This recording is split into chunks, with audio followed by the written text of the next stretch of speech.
Inside the yellow line is the Canadian Shield, which represents about 50% of all of the Canadian land area. This particular region is comprised of ancient rock. What I mean by ancient, we're talking 3 billion years old, is roughly, approximately, according to geologists and experts and geoscientists, the origins of the bedrock or the underlying rock material that's essentially at the surface or just below it. And so in this particular area of the world, we could say is the oldest part of North America. It's been around the longest. Like I said, over 3 billion years. I'm going to showcase via some very complex PowerPoint animations the Canadian Shield and how it formed and how it came to be the situation where this ancient rock, this super old igneous rock that's relatively close to the surface today. So we have to go way back in time and look at the origins of the Canadian Shield. And to do that, we got to kind of visualize, what am I showing here? So at the top here, this blue area, that's the sky. So essentially we're doing a cross-section view or the side view. Here is essentially the horizon and sea level, and then how now this is essentially a water, or we can think of it as a sea or ocean, and eventually here, this is molten rock. So essentially volcano spewing out hot material that's there showcased in this orange and reddish color. So how did this come to be, this particular ancient old rock that is the Canadian Shield? Well, first off, we have to think about the origins of Earth. This is not something I'm going to go too much in detail about, but we had essentially the whole world was comprised of a lot of volcanic explosions and gas. And so we had a lot of igneous rock. And igneous rock, we think of it as being molten rock, rock that is essentially so hot, it's like a liquid. So a lot of you just know lava. Think of it just like that. So molten rock. So we have igneous rock. So unlike metamorphic or sedimentary rock, igneous rock is essentially has a volcanic origin, is underneath the ground, lava, molten materials wanting to come up, escape through the earth, through the mantle and through the crust, and eventually if it gets to the surface, it's going to cool and maybe eventually harden. So we have this superheated rock that essentially over time solidifies to form igneous rock.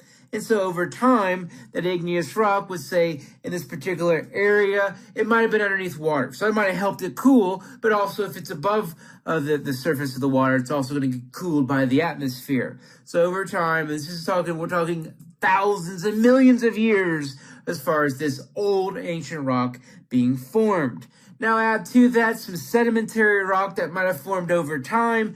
How's it going to form? Here we have, let's say, this particular area was underneath the shallow sea. So all the various aquatic life, the shells, the creature, the sand, all that over time collects on top of that igneous rock and then forms a layer of sedimentary rock. Sedimentary rock, as the name implies, is essentially bits and pieces of other rock that over time collects, bits of sediment that over time collects and then hardens as it's compacted by something overlying it, which pushes it down. In this case, water essentially above it that forces it down and hardens it. Now we add to this a term called uplift. And so when you have convergent plates far, far away from, let's say, this particular area, convergent plates on both sides are going to force up the land. And kind of a demonstration, go grab about 20 to 30 sheets of computer paper and lay it flat, the 20 pages flat, kind of as a stack, lay it flat on a table and push on opposite sides and push the stack inward. And so what's going to happen, of course, is by pushing in on both sides of computer paper, it's then going to cause a roll. So essentially what that's doing is it's a kind of a visualization to imagine or visualize the upward or the uplift created from converging plates.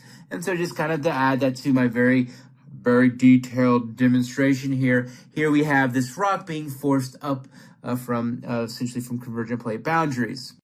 Eventually, over time, that sedimentary rock, it's removed. It's like a soft rock. It's like Billy Ocean, Richard Marx, Celine Dion, a lot of Whitney Houston, soft rock. But anyhow, no jokes, all kidding aside, it's essentially rock in which it's easily weathered and eroded away. So when you think about wind, when you think about moving water, moving ice, is going to just very easily remove the sedimentary rock over hundreds and thousands of years. And thus the net result is now that igneous rock that I showcased beforehand, which was essentially hot molten material that was underwater, or maybe if it wasn't underwater, was essentially hot liquidy material. No way you could actually say that's a surface, that's land. Over time cools, solidifies, and then essentially is forced upward, maybe via uplift. And then over time, sedimentary rock above it is removed, and that igneous rock that's very, very hard, very solid, is now closer to the surface. Now, igneous rock, once it solidifies and hardens after it cools, it typically is a very sturdy rock. It's like the Chuck Norris of rocks. It's very, very hard to change it. So it takes something very powerful to actually change the shape of our land.